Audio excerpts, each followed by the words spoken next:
Welcome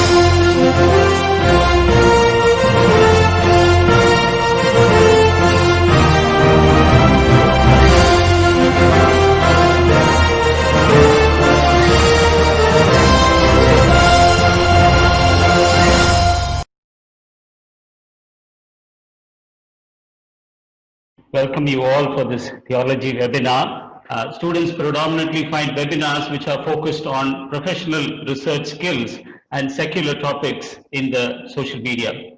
This is a great initiative by our Hindustan Bible Institute and College to start a theology webinar series.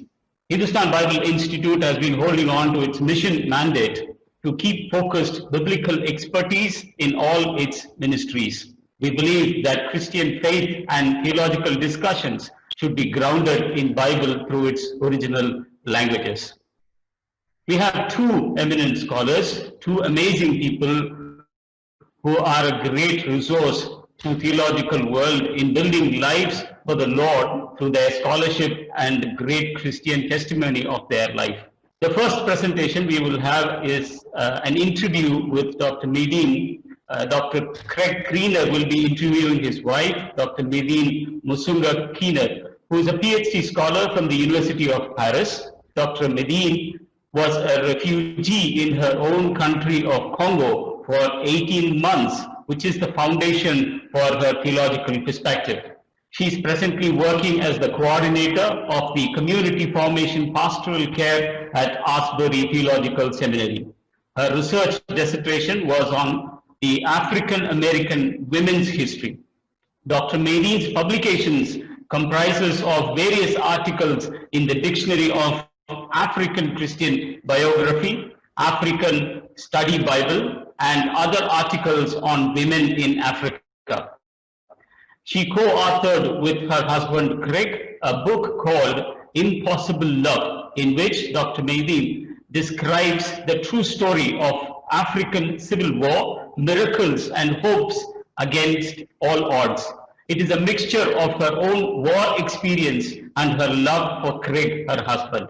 She has co-authored a book called Reconciliation for Africa, a booklet on ethnic reconciliation currently used in many countries in Africa. She has also co-authored with Dr. Sue Russell a Bible study book titled as Loved, Women Who Found Hope and Healing in Jesus. She has great scholarship rooted with challenging life experiences. Thank you, Dr. Medine, for accepting to speak to us today. The second presentation is from Dr. Craig Keener. I'm sure that most of you who are attending today's webinar would have used the IVP Bible Background Commentary, New Testament, a commentary which provides cultural background to New Testament passages, and the NIV Cultural Background Study Bible for your preaching and your theological research works. Today's webinar speaker is none other than the editor of these books, Dr. Craig Keener. Dr. Craig is the PhD holder from the Duke University and is presently a faculty of management and Ada Thompson Professor of Biblical Studies at Asbury Theological Seminary. Dr. Craig has authored around 31 books, more than 100 academic articles, and 7 booklets. Apart from this, he has also penned more than 150 popular scholarly articles. His numerous contributions show us his commitment to theological world and his love towards biblical scholarship.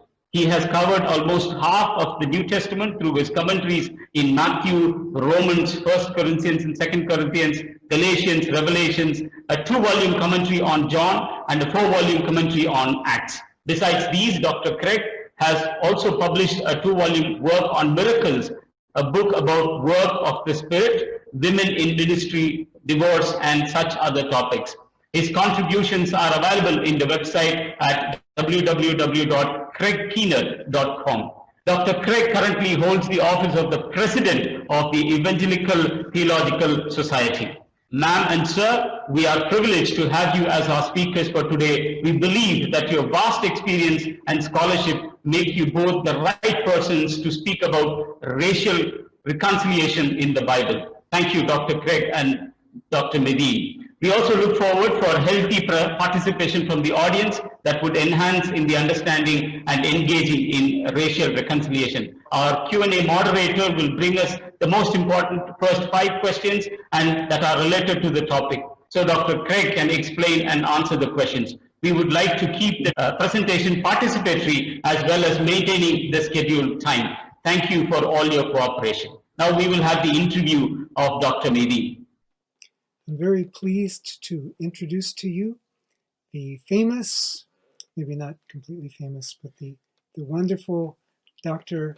Medine Moussounga Keener, who was my friend back when we attended, we were doing our PhDs, and we were both part of a Christian fellowship group there, and really started liking each other, but didn't really know that we liked each other because we were both shy. And so eventually we found out and ended up, well, there's a reason why her last name is Keener, in addition to Moussounga, because we got married. I'm very happy. Her PhD is in history from University of Paris 7, and actually it's in African American history, so she knows a lot about the history of race relations in the US, but of course she also knows a lot about colonialism in Africa and tribalism in Africa and so on. So these will be concrete ways to look at the more universal problems of ethnocentrism and racism and the like. So she asked me to ask her questions to pull out some of her thoughts. Mm-hmm. So tell me about your experience of racism in France. Well, first of all, I have to say that as a student in France, I really had a wonderful time. I grew a lot in my faith, and I think that one of those ways was to experience the good and the bad of what humans bring with them.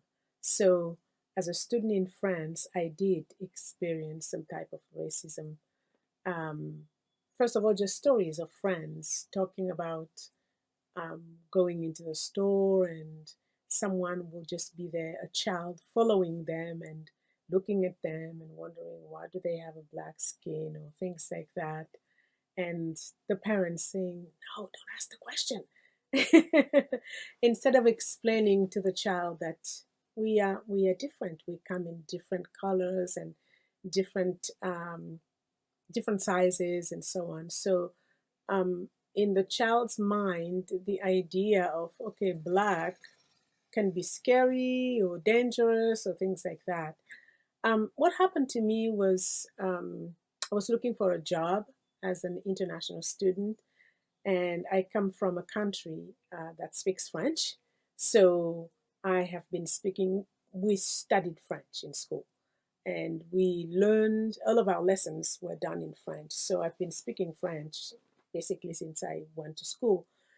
And so when I came to France, my accent was not a pure African accent. It's not like in the US, when I speak, people will say, where are you from?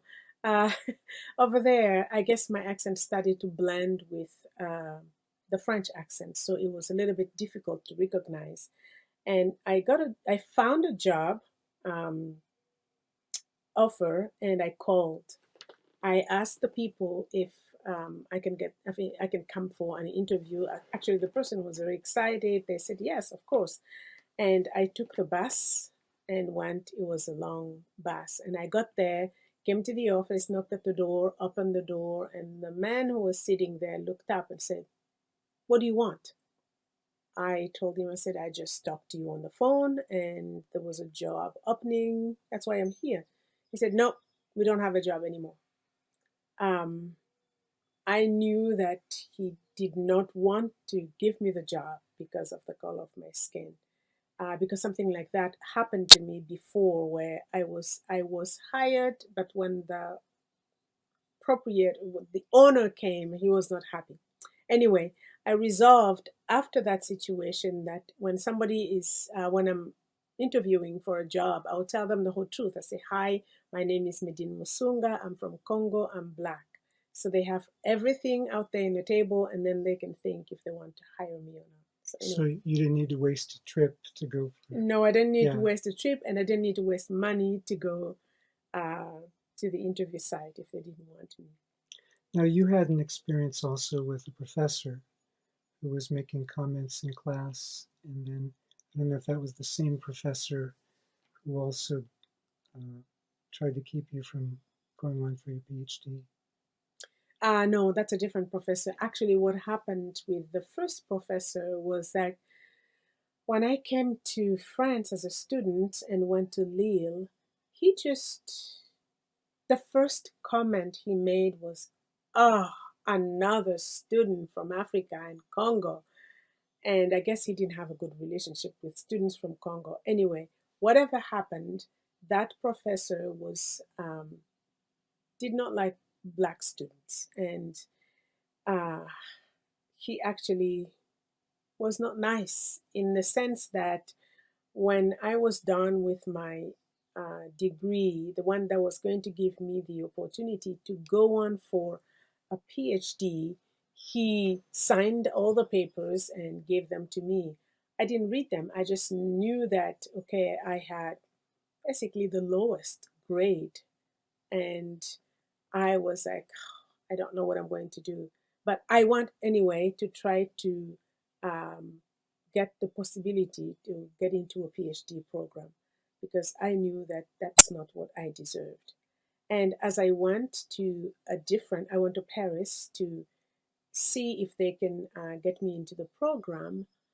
I met another professor who looked at me and said, "Oh, I don't think they will get you. You late and no." But anyway, I'm going to give you my.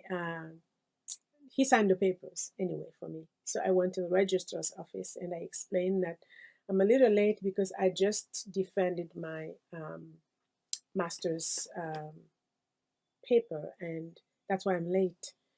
So the lady said, "Well, I'm sorry, I cannot take you because when I gave her my degree, it said that I defended in October, and this was January."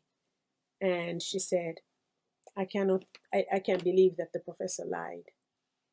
I was like, what do you mean? She said, no, this is what it says here. I'm sure the professor, I mean, you defended on October, and so there is no way this professor can lie like that.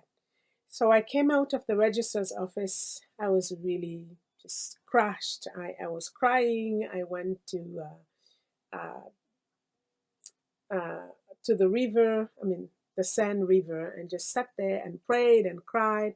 And something told me, you received an invitation from your professor, a letter. Check your purse. I was like, no, I'm sure I left it on my desk in my dorm. But I checked my purse anyway, and it was there. So I went back to the registrar's office, and in the meantime, the lunch hour has passed, and I was the first student to come. When the lady saw me, she was like, "Now what?" So I gave her the paper, and she looked at it. She became all red because she realized that the professor has lied. She didn't even look at my grade. She said, "I am going to sign you up for this PhD because this is wrong. What was done to you was wrong." And so she did. God really was good to me. And she did well on her PhD. 2-volume dissertation. But this has happened to other people. I know when I was at Duke, some of the undergraduate African American students were around me. They were just talking about their experiences of racism just casually with each other. And I was like, I didn't realize this happened. But of course, it wasn't happening to me, so I didn't see it. And then, I asked one of them, who was my friend, does this happen often? He took me aside and said, look, my first English class at this university, the professor called me aside after the class was over and said, you need to drop this class. First day of class. You need to drop this class because you're not going to pass it. He was the only African American student in the class. It was obvious why she was saying that. he stayed in the class. He did pass the class, Good did for really him. well in the class, but it shows you the prejudices that exist. France, US, but what about in Africa? There is prejudice everywhere. Um, it's not only a question of the color of your skin. I think it's something that comes from our heart. Um, in Congo, for example, we have had wars, one region against the other, or one ethnic group looking down on another ethnic group, and all these things are just part of, well, discrimination, and what we call here in the US or in the West, we call racism because people look at the skin color. In Congo or in other parts of Africa, people will call it tribalism or ethnicism because they look at your tribe and the place where you are from. I'm going to take an example. Congo is dominated by what we call Bantu people. It's the Bantus are spread in a lot of African countries, but we also have other indigenous groups. Example, pygmies. The pygmies are not very much. They don't have access to education and healthcare. They live most of the time in the forest, but they're human beings like us. And for the ones who were able to make it and come out of the forest and the village and try to go to school and learn, they experience a lot of, how do I say that, prejudice against them. I remember in my village, when some of the pygmies will come out to go to the market, people will stare at them as if they were not human beings like them. And I think that that is wrong. And that is part of just being a racist because people look at them, people were afraid of them, and so people were mean to them without really getting to know them. And the sad thing, I still remember as almost, well, I was maybe 10, 12, I don't remember, but there was this spiritual retreat where a lot of people came from so many different places. And there were some of the pygmies who also came to the spiritual retreat in that village. And some of the Bantu started to think and say, oh, look at these beautiful children. It will be so just a kind thing to take them out of their parents and go and educate them. But they didn't see the parents as human beings, at least to my eyes. And that was sad. I started to think, what if somebody takes me away from my parents? That would be scary. And I think it was the same thing for these children. So for people to even start thinking thoughts like that, um, as Christians, it's very different from working together to try to help this group of people um, come up to the level that we have access to education and healthcare and all the other things that we have. So, yeah. Now, you were a refugee for 18 months Mm-hmm. in, well, one of the times you were a refugee Mm-hmm. was for 18 months. Mm-hmm. Both times were during war. Yes. And so talk some about the ethnic dimensions of that war. During war, I experienced so many different things. I mean, the prejudice that we experience, before I even talk about the ethnic aspect of it, it's just the fact that people were refugees. And because we were refugees, we were looked down by other people. I mean, I remember when we will come into a village, some people wouldn't even look at us. They wouldn't even allow us to go even behind the house to change ourselves or things like that. We came to a village where we were called refugees, displaced people, and we were looking for water. We did not know the village. the people who were there, they directed us to a well that was used for washing clothes. It was filthy, dirty water. It was not fit to be used for human consumption. And that's the water. They say, oh, you can drink this water.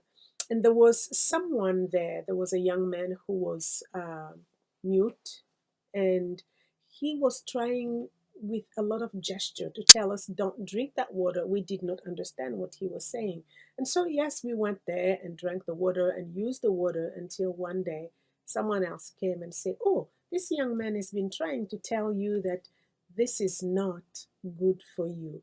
So, just the fact that we were displaced, we were running for our lives, we were a group that people will look down on, and uh, some people were not kind to us. Some people were very kind to us, but that's one way. Like in the society, sometimes you are part of a different class or a different group, and people just are prejudiced against you. But other than that, on an ethnic level, well, there was a lot of, I mean, the war in Congo, the one we were 18 months refugees, it was the North against the South. So one group of ethnic people against another group of ethnic people. And so it was very hard for um, someone who was not part of those ethnic groups to be in the wrong side. Um, Women were abused, men were killed. I remember we had a lady who came. She ran with her husband. So she was from the north of Congo. The north and the south were in war. And she ran with her husband, who was from the south. And we ended up in the same village. That young lady really uh, experienced a lot of prejudice just because she was from the wrong, well, I guess the wrong region, the wrong side of the country. Her husband's family, they did not welcome her, they did not help her, they did not even take care of her children. Um, we met with her because we were all trying to sell something and help one another, um, and we just embraced her because that's what Jesus asked us to do. And I remember when that young lady, her little girl got sick, no one really helped her. And she was alone. She didn't have any family, no one. Um, by the time she came to us, her little girl had died. And it was one of the most difficult experience to see that mom. I mean, she was broken. She was broken. She couldn't wait for the corridor, the human corridor to open so she will leave the village and go to another place with her husband. Um, so those are things that we experience just because someone was from a different ethnic group, um, the person was discriminated against. Yeah. Now, tell about the I forget his name. The big The guy from Sierra Leone? Mustafa. Yeah. Well, Mustafa was not. I mean, I don't really know the story about Mustafa. I think he was not a spy, really. It was said that Mustafa was a spy. He was from a different country, and he found himself in a war-torn Congo. So he was arrested, and he was interrogated, and he was really big. So Mustafa only spoke English. He did not speak French because he came from an English speaking country. And they were looking for people who can speak English. So they came and found me, and they asked me to come and translate. So when I got there, I saw this big man. I was like, I'm not sitting near him. Who knows? If he is really what people are saying he is, he can just choke me. So I had a man sit between us, and I translated for him. But after a while, they tried to get some information out of him using their own methods, and there was nothing that they got. So they let him go free in a village where he didn't know anyone. He was not from the country, and he did not even speak the language. So he was actually freed to starve. Some people tried to help him, but there was not much. So my father said, well, we're going to ask Mustafa to come and eat here. Mustafa was usually invited at our house. There was also someone else, another family that took him in where he was sleeping and he would spend the time. And what happened actually was that because we were kind to him, he became like our bodyguard. When we will go to the forest to go fetch food or things like that, he will walk with us and be with us and help us. I remember after the war ended, I was in one of the cities in Congo, and there came Mustafa. He was boarding the train to, I guess, to go home. And it was as if seeing someone from my family. It was so good to see him, see that he was healthy, and bid him goodbye, and so on. But it's only God's grace that allows us to show mercy and kindness to someone who presumably or possibly can be our enemy. And only God can do that. Now, in India, we know that there are different castes and there are tribes among certain peoples, a lot of different ethnicities, different groups of people in India. And we hear that sometimes those things even divide the church, or you have competition or rivalry in the church. And I guess it's the same in Congo and in the US. Now, what would you think about marrying a white man? Married one. Well, I usually tell people that God is good and God created us in different shapes and sizes and colors. If God sees what He created and He says it is good, then we may as well enjoy what God created. In the US, sometimes people will say, well, I'm not racist, I'm colorblind. All right. But scientifically speaking, to be colorblind is a condition. Means you are sick, you cannot see the green and the blue and the orange and so on.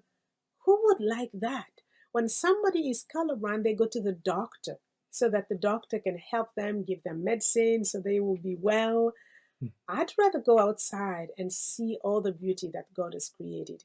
So if in your situation or in the situation of my brother in Congo or sister in Congo, they do not want to see the shape of this person or the color of this person, maybe it is time for us to go to the big doctor, to the Lord, and ask Him, Lord, I know that I am not doing well. I am sick because this person is from this caste or from this tribe, and I want to ignore them, and I've been ignoring them, and ask the Lord to open our eyes so we can see the beauty of what He created, value one another, and embrace one another.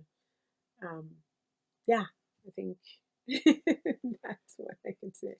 You are certainly quite beautiful. Oh, thank the you. way you are. I like the way you are. Well, now, in terms of ethnic conflict, you suffered a lot because of an ethnic conflict. Was there something in the Bible that helped you think about forgiveness? Well, the story of Joseph in the Bible is very encouraging because he suffered. His brothers hurt him, they sold him. But when he saw them, I guess he came to the decision that he was going to forgive them, and he forgave them. And I think that sometimes it's very hard to forgive. I used to pray that God will kill the people who brought war in Congo. Um, but He showed me that it's better to pray for God to forgive them and help them rather than pray for God to kill them. But at the same time, I don't think I will trust someone who is still creating havoc and hurting people's lives. I don't think I will be ready to trust them. So, yes, we forgive. I forgave, but I'm not going to put my life in the hands and say, okay, I trust you, brother, unless I see a genuine change in the person's life. So, which is what we see in the story of Joseph, that yeah, he needed to see that they changed, yes. and then yes. So I think our time is coming to a close. Well, I just want to say thank you for the opportunity to share a little bit of my life. I hope it encourages someone, and that we are on this journey. I mean, God has blessed us on this earth, on this journey with one another. Um, it's so good if one day we look back to see that because of God's grace, we were able to embrace one another, to talk with one another, share with one another, and bring a little bit more of God's justice and mercy into the world that we live. So that's my prayer for all of us. Amen. And someday, when we look back, it'll be many nations and peoples and tribes and languages before God's throne, forever and ever. Yeah. Amen. Thank you, Dr. Medine, for sharing some challenging experiences from your life. It has motivated us to take courage, have faith, and move ahead amidst discriminative situations in our life.